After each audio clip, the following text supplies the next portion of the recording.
going on, ladies and gentlemen, saints and ain'ts, and welcome to Track Talk, a part of the Lactic Acid Network. I'm your host, Dominique Smith. Thank you all for the support on this channel, on this series, this YouTube exclusive series. I've had so much fun getting a chance to work on it, bringing you a few takes, a few ideas, this, that, and the other. It's truly been a blast, and today's episode is one you do not want to miss. But do me a favor. I want you to go and cop your Lactic Acid merch. Go on fanhubtf.com. Go under the shop category at the front of the page, and then scroll down until you see the Lactic Acid stuff. I have, not with me, around me, but I have seen everything that we're selling. You would love it. You will love it.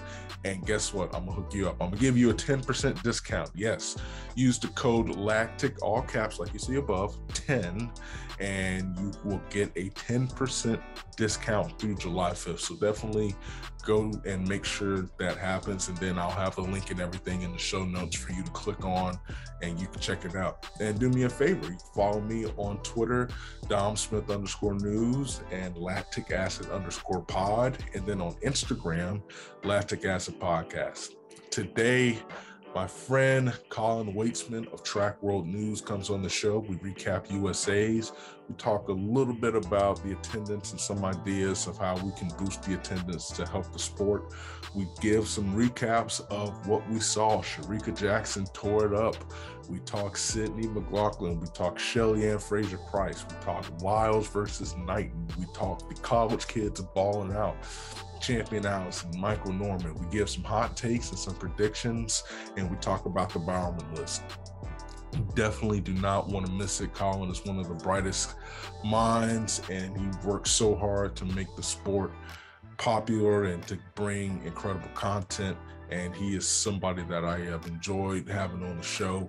And definitely check out his page as well, Track World News on Instagram. But I hope you all enjoy the show. Peace. What's up, you squares? What's going on? We are back here at Lactic Acid's Track Talk, exclusively on YouTube. I have the man, the myth, the legend, one of the best in the game when it comes to printing out content, doing it big on Track World News. It's Mr. Colin Waitzman. Brother man, what's going on? I appreciate you joining me. Doing good, dude. Glad to be here. Thanks for having me today. Absolutely, man. After that lit live stream on day one, I had to invite the GOAT back. So, yeah, man, we've got a lot of ground to cover. So without further ado, let's get into it. I guess the best way to start is, what'd you make of USA's? Just craziness that was that 4 days. Just recapping everything. What stood out to you? Yeah, I mean, there were a lot of things. So it was great where if you were fans of, whether you're a fan of the jumps, the sprints, the distance, whatever it is, like, you got a little of something there with everything. Like pretty much each aspect of our sport had either an amazing performance, or including the throw, either an amazing performance or B, had a nice little, rivalry or a back and forth that went on. So, couldn't be upset either way, and there's definitely a lot of great performances too, which was really awesome.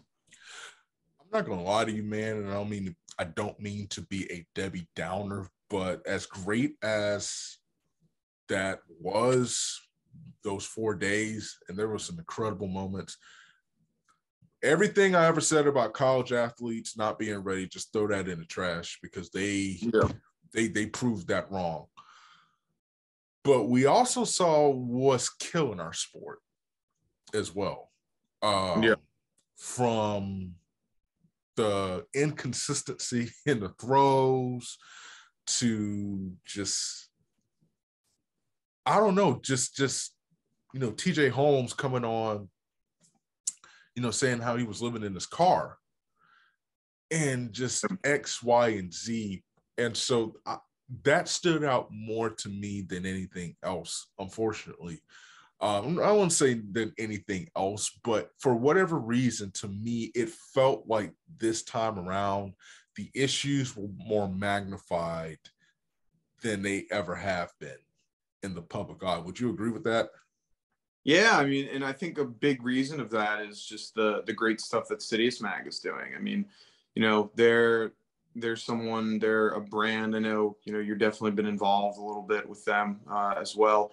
Just like the content that they're creating, and the fact that they have a lot of current athletes and, you know, recent former athletes being able to interview, you know, these people, and, you know, they're willing to be vulnerable and, you know, share their stories. Like, it's magnifying those things. And so I think because of the fact that it's more, you know, magnified, like, I mean, I've been saying for a while, I think the big determinant of this that can help out would be like a players union, an athletes union. Yeah. Those like unions help the little guy. Like, you know, yeah, if you're the big name, you're the world record holders, you're the, you know, you're making all that money. Like, the union's not going to help you as much. You're just as fine. It helps the guy that, you know, is like the person that's living in their car, that's homeless. I mean, even Raven Rogers was saying she had to decide, not Raven Rogers, sorry. Raven Saunders. That she had to make a decision on whether she's going to make rent next month or go to the national championship last year. Like, that was the conversation she had to have. And she came in second in the, at the Olympics. So I think it magnified it, and there are pillars there and there are ways to fix it, but in order to do that, like, some people are going to have to realize that, you know, I'm doing this for the greater good, and, you know, be willing to lose, you know, opportunities for themselves. One thing that I think is fair to bring up, and I'm not hating, I've been to Hayward, the new Hayward, love it. Literally the most beautiful stadium. If you can visit. It's truly incredible. But it was bad seeing so many empty seats. Really, Thursday, I understood it's a Thursday, but just when they released the stats, I mean, it's 3,000, 3,500, 2,000, and all of that. And there sparked a debate, you know, are they doing too much? For me,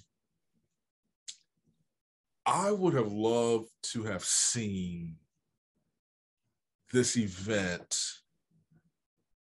honestly, in like Los Angeles or somewhere on the East Coast, like North Carolina A&T. I know that sounds crazy, but you listen, you live on the East Coast just like I live on the East Coast. You know, there's some track fanatics on the East Coast that will show up for that. How do we fix this issue? How do we fix it? Just because I saw that you mentioned that you work in sales, so you understand how the game works. How do we fix this issue? And again, we're not knocking Eugene, Oregon, but it's easier to fly to London than it is to fly into Eugene. Cheaper too. Yeah. Like you said, like, so for those that may not know who I am, what my background is, like, so like you said, I work in not only sales, I work in ticket sales. My job is to sell tickets to professional sporting events, just like this. I mean, I work in professional hockey. I work for the New Jersey Devils, but that's my job. Like, I do this all the time. And there's a few reasons that it was so bad. One is you have to look at the market size. Like, the market size is very, very tiny. The closest city that is a top 25 city in the United States is Portland. It's 2 hours away. The closest city that is a top 100 or a top 10 city in the United States when it comes to size is Seattle, and it's like 3 hours away. So it's like 3 or 4 hours away. And so even these big cities, you still got to, either drive a long way or fly. And it's in the middle of nowhere. It's like the 10th biggest city in just Oregon alone, which is tiny. And so like that, it's difficult to get there. Like, you got to drop 3 months rent just to go to the Worlds this year. Like, it's insane. And so that's that. Another issue is the fact that it has such a small population, and they did 10 major championships there. Not 10, sorry. They did a lot. I don't want to say lot. 10. They did a lot. Six, something like that. Yeah. Like they're going to have worlds. They're going to have, they had USAs, NCAAs, high school national championships, pre-fin, you know, all of these types of meets that, you know, for if you're talking about like a Lakers game, like, yeah, you can have 41 Lakers games and it's not going to untap the market, but you can't have 7 major track meets in a small area because you're going to tap out the market. The market for track and field is just not that large. And so, yeah, I like a lot what you're saying. Like, you got to move it around other places. So I would say, hey, I know it's the shiny toy, like it's the new place, so you want to use it. I get that, like it makes sense, but it's just like you still gotta, you know, move around so you don't over tap what you're doing. And then the last thing is like their ticket sales system sucks. Like it's non-existent.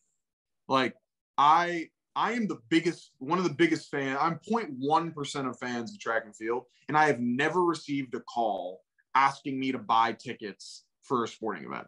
Not once for when it comes to track and field. I receive calls from local sports because I'm in the New Jersey area. I've received calls from Philadelphia teams, you know, from New York teams asking me if I want to buy, you know, season tickets or whatever. And I know that it's annoying. Like, and as fans, you're like, man, I don't want to do that. But that's how you sell stuff. You gotta reach out to people to make them buy things, and that it's not something we have in track and field. So there's a lot of things holding the sport back. Those being just 3 of them but I could talk for this entire hour about ticket sales and how it sucks track, but that's just the short end of the stick when it on my opinion on that. We have a team down here called the Solar Bears, and it's not NHL, it's the level below NHL. Yeah.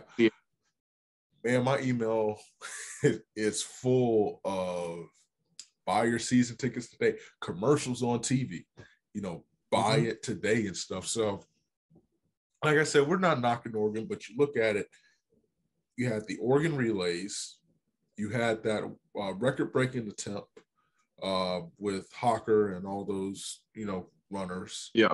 You had Pac-12s, you had you had Junior Olympics, not Junior Olympics, but Nationals. You had NCAAs, if I haven't said that.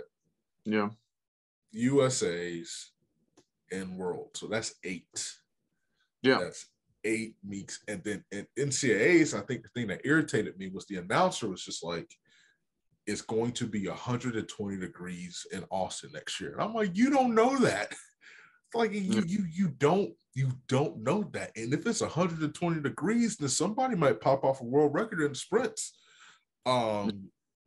So it's not, like I said, we're not knocking Eugene, but to your point, if you move these meets around, then you're inviting different demographics to come into play. You know, Des Moines in Iowa, you know, they have a good showing at the Drake Relays. We talk about Texas. We talk about, I know Nationals was held at North Carolina A&T one year. You know, New York and different places like that. Down here in Florida, listen, Florida is like a football game with some of these track meets when it comes to, you know, fans attending, you know, especially down there in Miramar and different locations like that. So it's just sometimes it feels like like I said, it's not a knock on Oregon. Love, you know, Eugene, and when it comes to just the track and field atmosphere, it truly is track town. But sometimes it feels like we are hurting ourselves more than helping ourselves as a sport, specifically the leadership of the sport. But back to the action. What surprised you? What performance do you look back at and say, I didn't see that coming? It could be more than one. Yeah. I would say the Fred Curley 977 or 976. Like, I didn't think that he was going to be doing all that. Like, I mean, I thought that Trayvon Bromell was going to win, and I didn't think if Fred Curley won, I wasn't thinking it was going to be that fast. And I've mentioned that before. Like Trayvon was my pick to win it, and so I definitely wasn't going to be crazy surprised that he won. I was surprised on how he did it.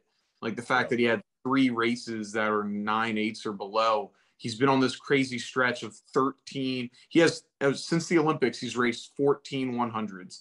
13 of those 100-meter dashes have been sub 10. 6 of those have been sub 9. And then, sub 9.9, yeah. Sub 9.9. And then 3 of those have been sub 9.8. So like he's been on this like just tear. And so I probably should have seen it coming, but like I didn't. So I'd say that was probably the biggest one for me when it comes to like exciting performances. There's always, things that are big surprises of people that don't perform well, like of course, but if we're focusing in on the people that, that did perform well that you didn't see coming, like I'd say that one, and Melissa Jefferson too. I didn't think, I almost forgot about her. Her 1069 Windy did not see coming, especially after NCAAs. I was kind of doubting her. But she proved me wrong, and I'm glad she did because, I was talking to her coach last night, and it was it's awesome just hearing just kind of her story and what she's done. I did not expect, he didn't win, but that performance from champion Allison, oh boy, I did not. You watch NCAAs and you saw, he took out the first round pretty hard. Pushed Randolph Ross, I would say more than he expected to. But to pop 43.7 and was right there with Norman, who I'm really happy for Michael Norman, man. I think that is going to be an epic clash between him and Stevie in a few weeks. But I did not see champion Allison running that fast. This sounds stupid to me, man. I did not see AJ Wilson pushing a thing mo like that. I did not expect that, and that's no disrespect to AJ, but a thing has just been, there's levels to this, and a thing showed that she's at a different level. Granted, I thought it may be a little faster, but I think that's great. I think if Keely Hodgson and some of these other runners over there and Great Britain are looking at it, it's like, okay, well, maybe we can push her and stuff. But I think for Thing, it was important for her to win the way that she did because it showed that she's learning how to win and that she's not going to fold at the last stretch. And then, as stupid as this sounds, I didn't expect Abby Steiner to snap like that. Yeah. I just didn't. I didn't. And you look at it, ran, I think it was 21.8, 21.80, and in the semifinal. 21.81, I think. 21.81, and then comes back and runs faster. Did not see that coming. And so that eliminates that entire discussion. Do you think these college athletes have a legit chance at the podium in a couple weeks? Yeah, so I think that there is definitely a legit chance. And so I have that take or that idea of, college, it's going to burn you out. And so I think, like, reviewing it now, I think it's the case for most college athletes, like 99% of college athletes, but not the case for these 1%ers. Like, if I was just doing a live a few seconds ago with Sean Mastrogagne and Joseph Fambule, 2 guys who are at the top of their game, 2-time national champion, another guy who's, ran sub 10, Windy before, like another national pedigree guy, he's up there. And they were saying, man, I was cooked at the end of the season. Like, I'm glad I'm not doing these USAs because my legs are hurt. And, that's what they're saying right now. So it's like, yeah, I mean, some people are just like most athletes continuing in this fashion doesn't make sense. But there are a select few that can do it. And so I think there are exceptions to the rule because, you know, we're saying, oh yeah, there are these college athletes that did well. How many college athletes folded? I don't know. I don't have the numbers. Like how many college athletes, if they ran 52nd in a 400, ran a 53, or if they run, you know, there's probably a lot that don't, but you don't talk about them because they didn't win. You talk about the people that did win. So the positives kind of outweigh it. But I think there's like Abby has a chance to definitely medal. You know, I think Melissa could definitely medal, especially on the, I think the sides look pretty good. That one is tough for me. I think Talitha can medal. Yeah. I definitely think Talitha can medal. I'm not doubting Melissa, but if you those Facebook groups and the women's 100, those Facebook groups, which I have found myself in some heated debates with a few of my Jamaican friends, they think that Jamaica is going to take 1, 2, and 3. And they're not wrong, but I don't think so. I think, listen, Melissa, and I'm still high on Aaliyah Hobbs. I know she didn't get the start she wanted to out the blocks, but if she pops a 10-7, I absolutely think she can hit the medal stand. And I think that right now, the safest bet to win a medal is Shelly-Ann Fraser-Price, to me. Elaine Thompson has, I'm not sure what's going on there. She, if I'm not mistaken, finished 3rd in the Jamaican trials, but she looks a little bit more vulnerable now than she did early on in the season before the injury. I absolutely think one of those two can pop in there.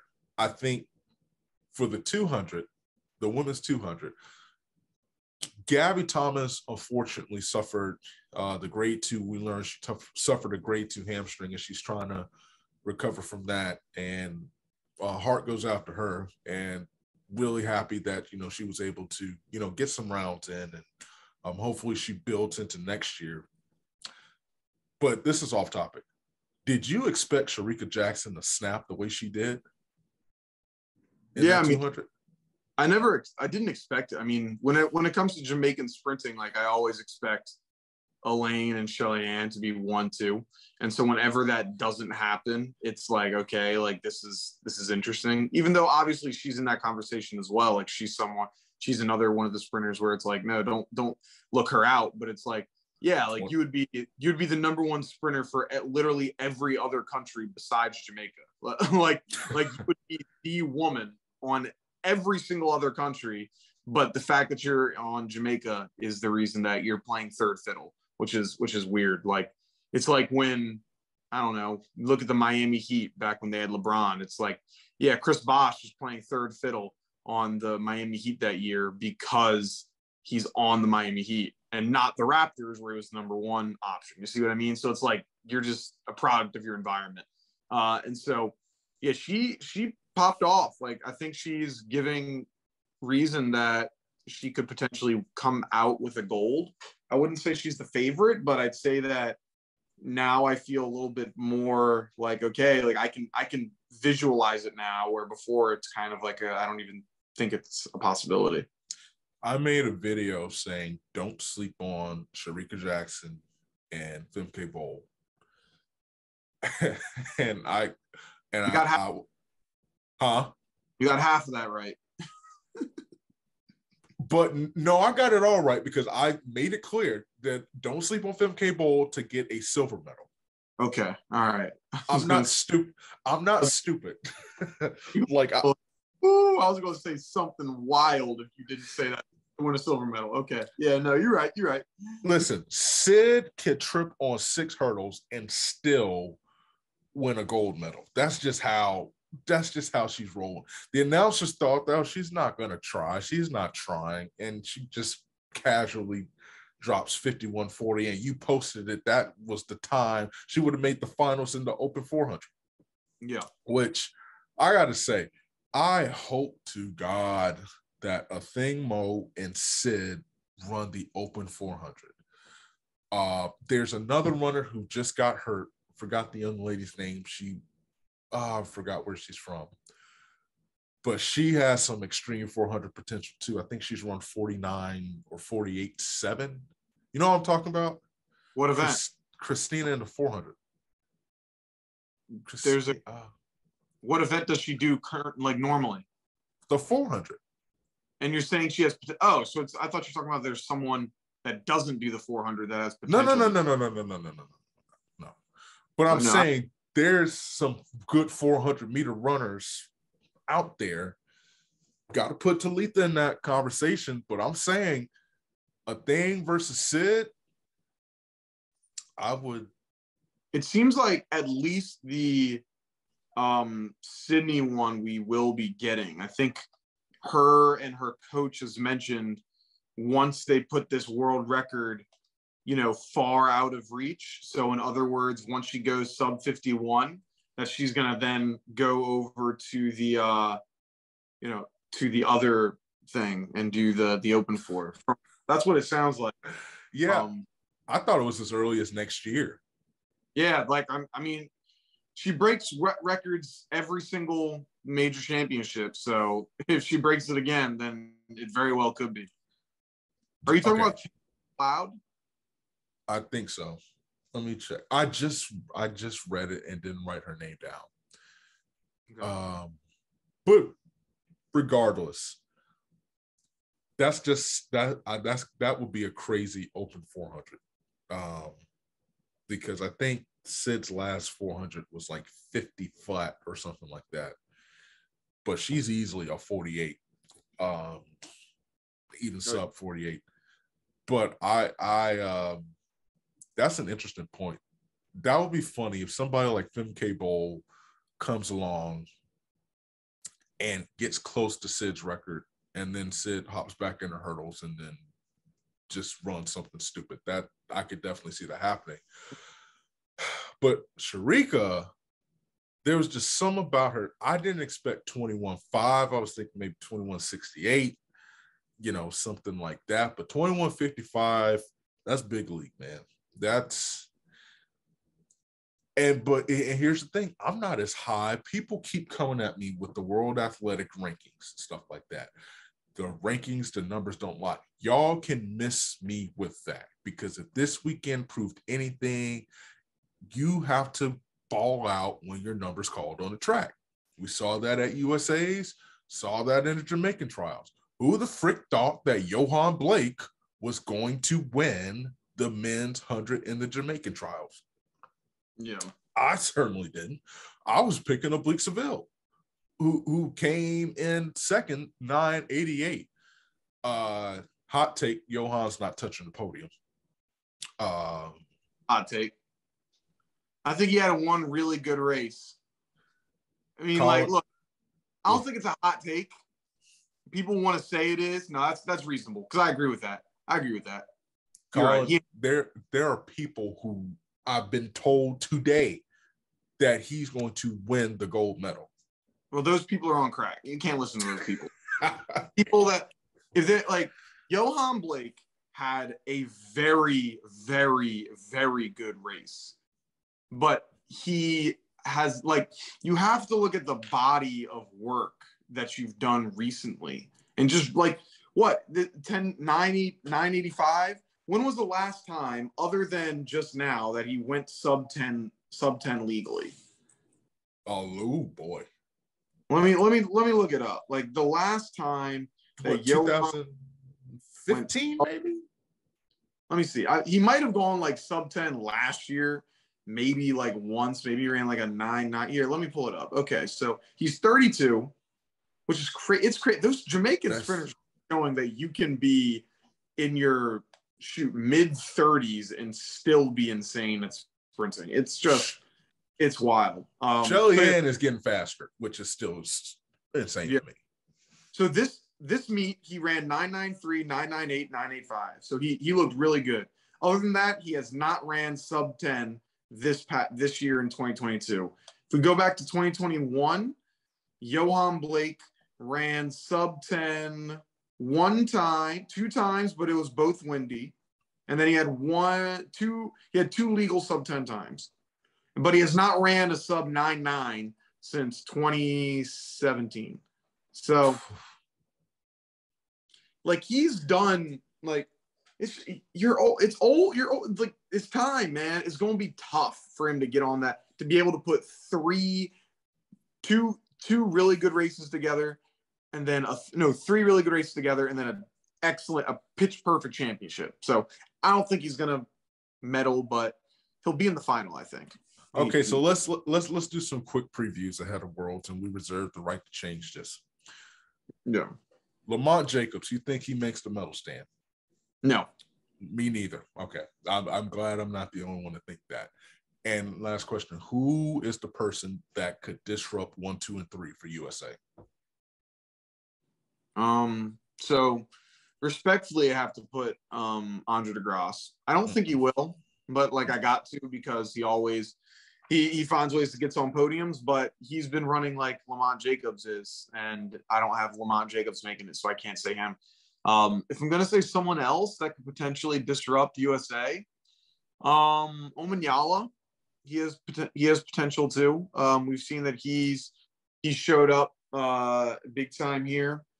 I don't believe like Oblique Seville is in that category yet, because he's 19 years old, 20 years old, and it's like you're gonna be running against the big dogs, and I just like I don't know if he's ready for the rounds yet to be in the medal contention. I mean, he has the talent, obviously, but going through rounds is it's different, especially when you're going up against these big dogs, and you haven't really ran outside of Jamaica as well. Like, I say the same thing about a college runner in the United States, next year in Budapest. I say, look, you ran really fast one time, but and you did it at the best time, but going to Budapest and doing it is a very different story. So I'd say the same thing for the U.S. as I am right now for Oblique Seville. I'm actually picking Oblique Seville to take the bronze. I'll be honest with you, because I watched he has a start that could keep him. Let me just say this. I think Curley's going to win Worlds. I think Curley breaks the American record. Gets dangerously. Actually, crap. I take that back. I love you, Fred, but I cannot go back on my prediction. I picked Bromell. I think you were on the show when I picked Bromell, so I have to stick with Bromell. Mm-hmm. Okay, forget it. So, yes, Bromell. I will win it. Things change. You get new information. Bromell didn't run. Here's the thing. He had a bad semifinal, but recovered and ran 981. So it was not like the worst thing you've ever seen in your entire life. And so I'm gonna stick with him. I still stand by he has to win it this year. Because bare minimum needs to get on the medal stand. Bare minimum is top 2 in my opinion. Like it's got to be, if you don't win gold, you got to win silver. That's kind of how I look at it. Unless it's like, kind of like it was, I think it was 20, whenever he and DeGrasse tied. So I think Oblique Seville. I don't know why I'm not sold yet. Everybody's telling me Christian Coleman. I'm not sold on him yet. We just haven't seen enough. I'll be honest. I think Marvin Bracey has a better chance than Christian Coleman the way he's running right now. So that's what I'll go with. What about the women's 100? And we're not going to do all the events. I'm just kind of focusing on a few more key ones. Women's 100. I think Shelly Ann is the favorite. Going into this, if they were making betting odds, which fingers crossed they actually do, because I would really enjoy that. If they're making betting odds, then Shelly Ann Fraser Price is going to be the favorite.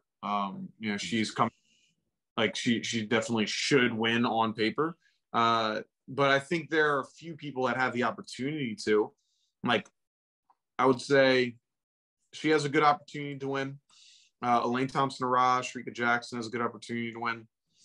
I think people that are probably closer to silver and bronze, but, you know, in my mind, if you have an opportunity to win silver or bronze, you have an opportunity to win. I had Leah Hobbs and Melissa Jefferson, where like I'd probably put them closer to silver and bronze medals, just with experience. This is your first world team, and geez, this is the first one for Aaliyah Hobbs individually. Yep. So just the experience, and I mean, you're going up against people that have been making Olympics since, you know, 2004, 2008. That's crazy. So I think they have outside chances of winning it, but I don't know. It's definitely an outside chance for those two. Shelly-Ann's kind of getting to the point where even if she screws up, she should still be the favorite. Like, she's just that good. I agree with you there. I do not think it's going to be a Jamaican sweep. But Melissa Jefferson makes things interesting for me. And I don't like to be a prisoner of the moment, but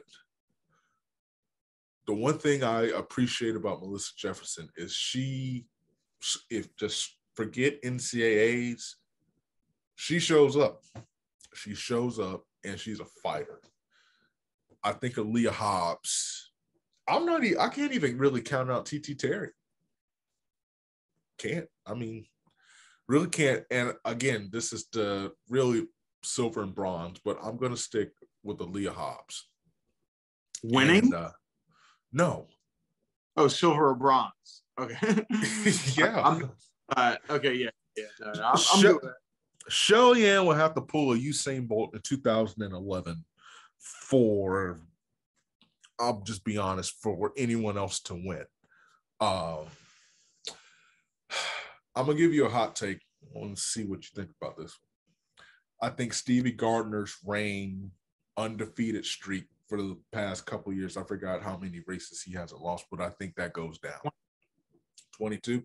Yeah, I think that ends. Yeah, that's not going to happen. Really? I need to see Michael Norman do something. Like, he hasn't showed up on the major championships yet. And I mean, I know things can change. Like, you develop as an athlete, you become a better sprinter. But like, Stephen Gardner has shown that he doesn't lose in the 400, and people love to discredit him. Like, every single competition, it's oh yeah, I think Michael Norman's going to win this time. Oh yeah, I think, this person's going to win this time. Oh yeah, I think, someone else.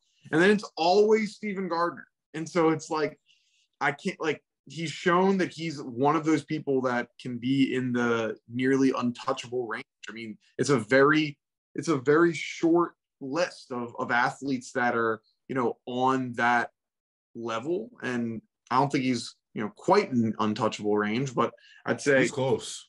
It's dang near close. I mean, I think I had it as 5 athletes that are untouchable. Ryan Krauser, Athing Mo, Yulimar Rojas, Mondo Duplantis, and Sidney McLaughlin.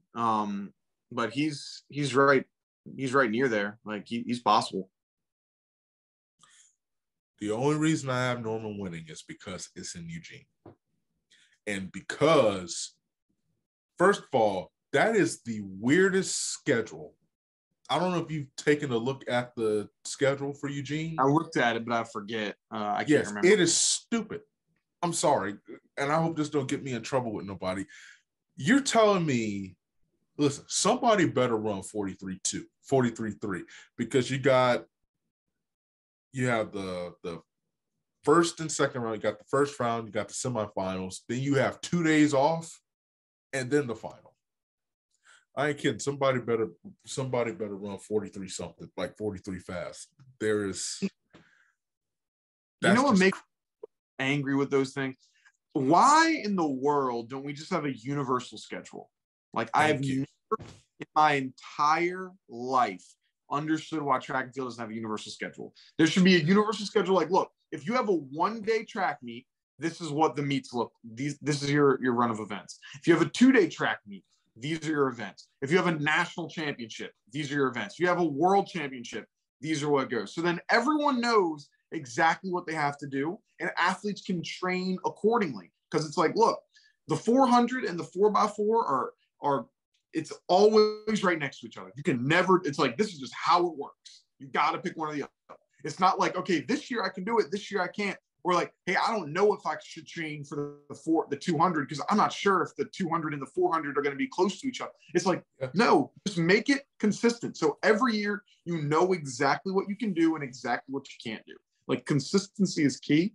And I don't understand why it's not a thing. Like, imagine if in basketball, they're like, yeah, we're going to play the third quarter actually before the first quarter this time. People would be like, or like, hey, we're not going to let you know if it's going to be a 2-half game like basketball or a 4-quarter game like college, or a 4-quarter game like the NBA. It's like, well, no, people don't want to do that. Like, yeah, or halftime's going to be after the third quarter. Yeah, it's like, nah, like, pick a schedule, stick with it, so everyone knows exactly when things happen, and life is easy. I couldn't agree with you more. That's why I say it makes me so mad. You have so many athletes who want to double, specifically in the 4 and the 2. The last time a 4-2 double happened was 2017. The schedule does not permit a double to happen. And so now you have gaps. You got 2 days. I think it's 2 days between in the 200 final. Like, you run first round semifinal, you got 2 days, and then the finals and all that stuff. And then on your live stream, Instagram Live, we talk about some of these cats can't run the 4x1 because the 200 interferes with it. Mm-hmm. And so you have to make a choice. And so now here's a problem. Guess who fits in that category? You got to put Fred Curley in that category because he's running the 200 too.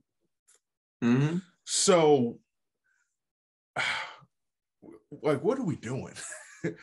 what are we doing? I would love to see Michael Norman double in the 4 and the 2.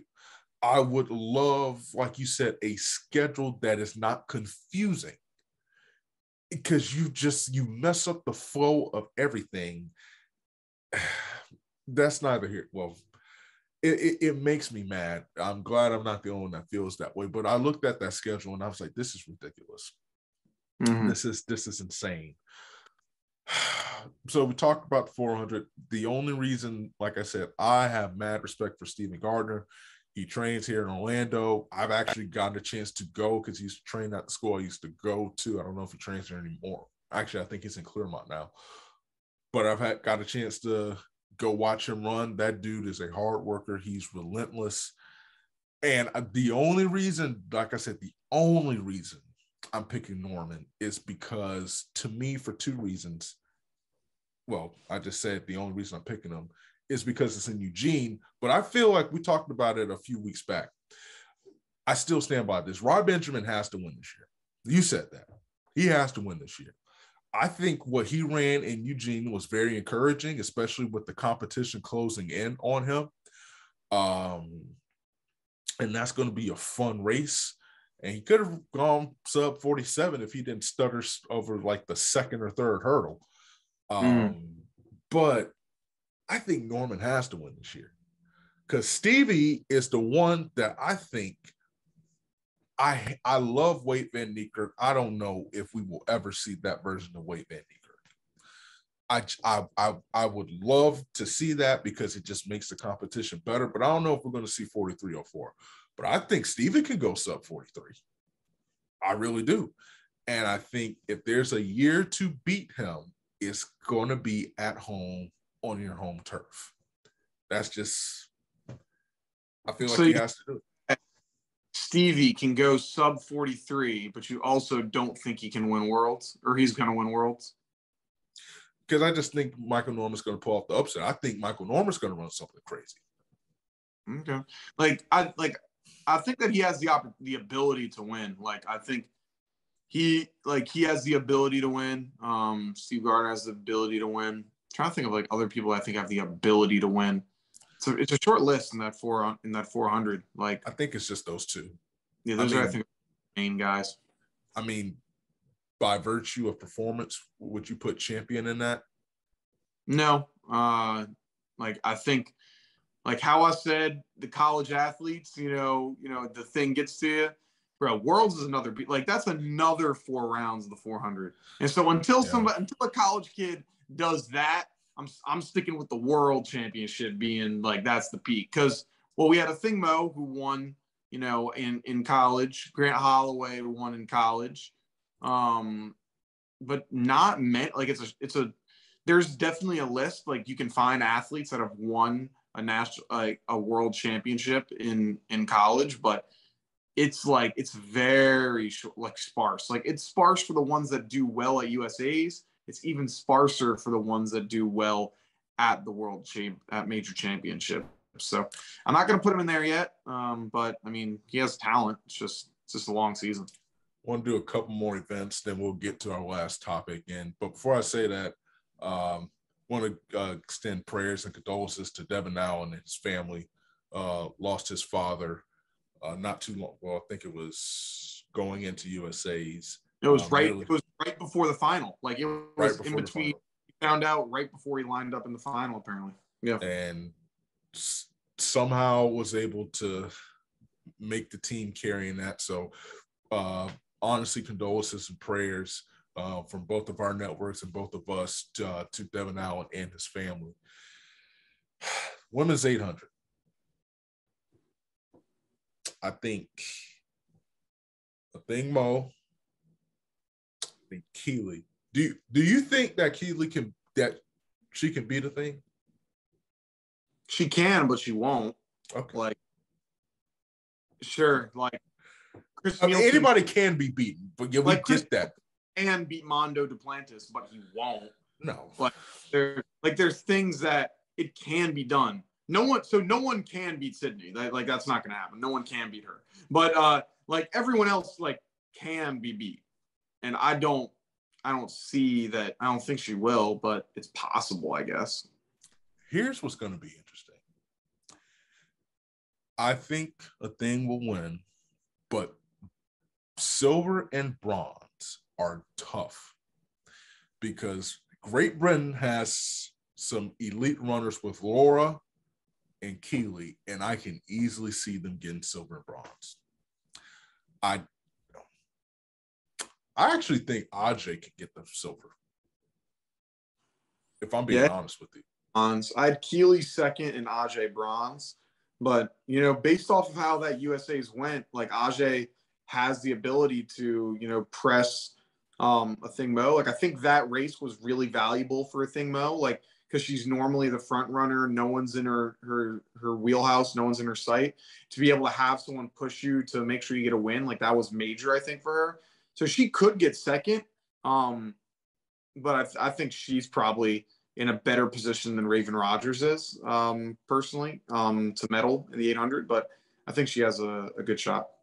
Last one, men's 200. I think, let me just preface my comments. I picked Arian Knighton months ago to win Worlds, and Sunday just verified that for me. What did you make of that whole exchange? Yeah, I loved it. Yeah. I know exactly what you're talking about. So when Noah Lyles did the pistol thing over pointing to Arian Knighton, I love that. He came out with a tweet saying that wasn't for Arian Knighton, it was for the haters and everything like that. I don't know. Like to me, it makes sense for it to be Arian Knighton. Like I think you said that because you wanted to say it. In reality, only he knows what really happened. But from a fan perspective, from an analyst perspective, it looked like it was towards Arian Knighton. But once again, that knows the actual answer. And the reason I think that it was because of his post-race interview where he said, I know, like I saw Arian Knighton was ahead of me. It didn't matter. He got to his top speed. I know my top speed is better. So I ran that man down. Like you don't say that if you don't believe that what, like the pistol thing like that, it all kind of coexists in the same habitat there. So I mean, for me, I got Noah Lyles winning. I mean, I think he's going to go back and do it again. Aaron Knighton, this definitely fuels a fire for him, but I still got him in second. At the end of the day, Arian slings off that turn. Just incredible. And I'm not going to lie to you. I think him running, that being his second 200 of the day, is the only reason he did not win that race. Now, I think Arian wins that. I do think he wins. I think it'll be like a 19-4. But the one that I will say, do not count out. First of all, if DeGrasse were to win a medal, it has to be in the 200. It just, because the 200 gives you more room to operate. It just does. For whatever reason, I woke up thinking about this. I wouldn't sleep on Fred Curley. Possibly. There's just, he has so much, watching him run the 100, the thing I noticed, that dude has power. Like he has power, and he can get, he's getting better in his transitions, as he gets to his top end speed. It would not shock me in the least if he pulled off the upset. I know that's crazy to say, but I think that 400-meter strength, and I hope he goes back to the 400. I would love to see him go back to the 400. I really do. I think it's going to be Arian. I think, and somebody mentions like Noah's getting pressed by an 18-year-old. It looked like, I could see it could be, I understand when he said, it's for the haters, because everybody was like Arian. And then Noah did make a good point. Just because, somebody else is running fast, it doesn't mean Noah's not going to run fast. But I don't know. I'm from Florida, and we're different down here in Florida. And so I'm just saying, Arian's not going to forget that, ever. I think it's great for the sport. And, I was about to say something real stupid, but if Arian wins this one, I'm going to say it's going to be hard for Noah to ever beat him again. Not saying it's going to be impossible. I'm saying it's just going to be difficult. I don't know, because I think with Noah Lyles, like, he's got the champion mentality. Like, he ran this 200 knowing he didn't have to do it. Like, he was like, no, this is my championship. I'm not just going to let it go. And he's probably thinking the same thing about the world championship. Like, it's my world championship. I'm not just going to let it go.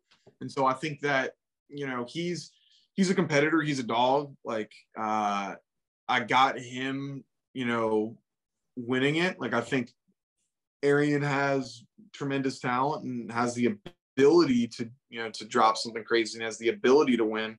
But I think just Noah, coming off of this race, this is great momentum for him, going into the world championship. Last subject, Bowerman. Somebody made a point, and I agree with it. We shouldn't, and let me just say this, nobody is saying that none of the three women, and really after today, it could be the men too, but none of the three women deserve to be omitted from the list. But there's no way you can leave Jasmine Moore off the list. And so, same thing with the men. I think Joe, he tweeted about it, and I didn't get a chance to watch the Instagram live, but he was hurt indoors. He comes back, balls out outdoors, because listen, Florida doesn't win that national championship. Specifically, he got it started with the 4x1. He was hawking dudes down in a 4x1. Somebody made a point. If you give him a running start, night and stuff,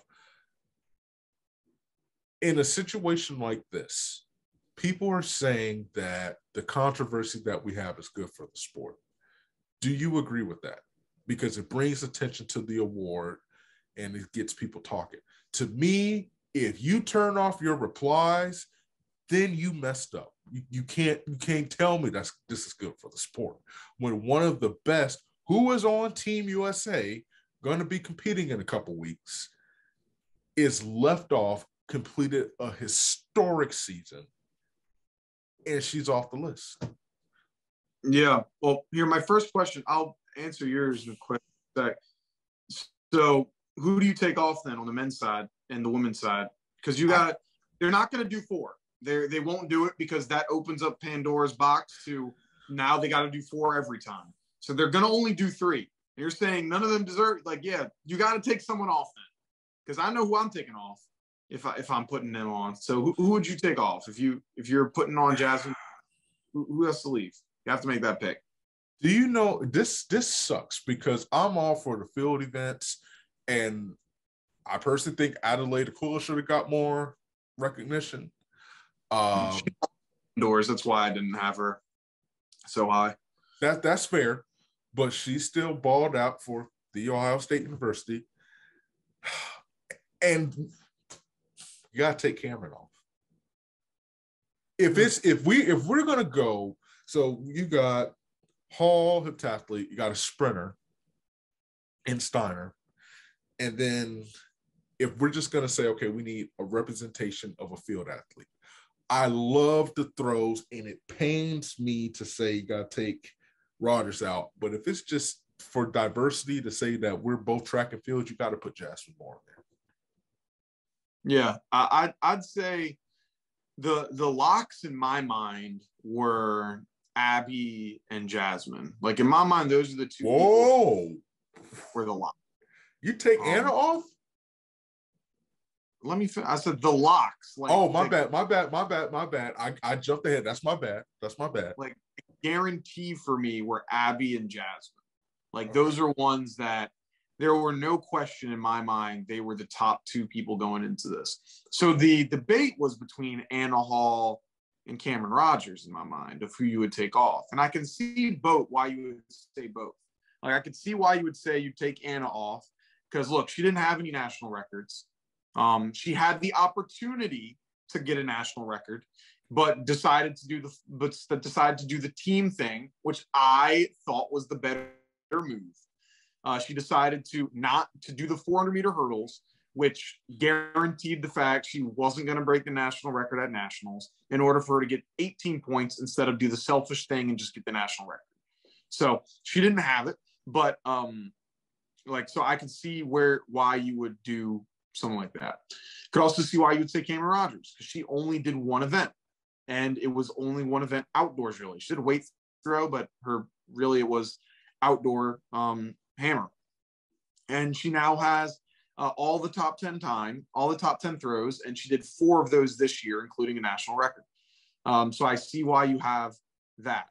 I personally take Cameron Rogers off because she's only doing one event, and all these other ladies are doing multiple.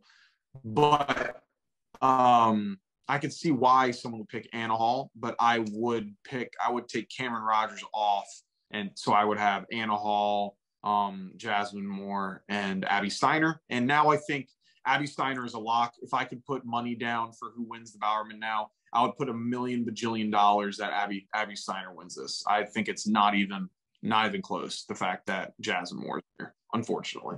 Did they get the men right? So like you can't I think the men is definitely much more right. Like I'm not upset with anything really. Like I think you could put Joe, but I think the fact that Joe didn't do indoors, he was injured, that's a big thing. I mean, you showed resilience and you came back and you had, the best outdoor national championship you possibly could have had. But it's hard to, if I was the writer, it's hard to justify that when everyone else on the list won a national championship indoors and outdoors. That's fair. And all of them were undefeated. It's hard to take one of those guys off when you have someone else. So it's like, yeah, like Trey Cunningham, second fastest guy, in college ever, running this 13.0s, Aiden Owens, Delmare,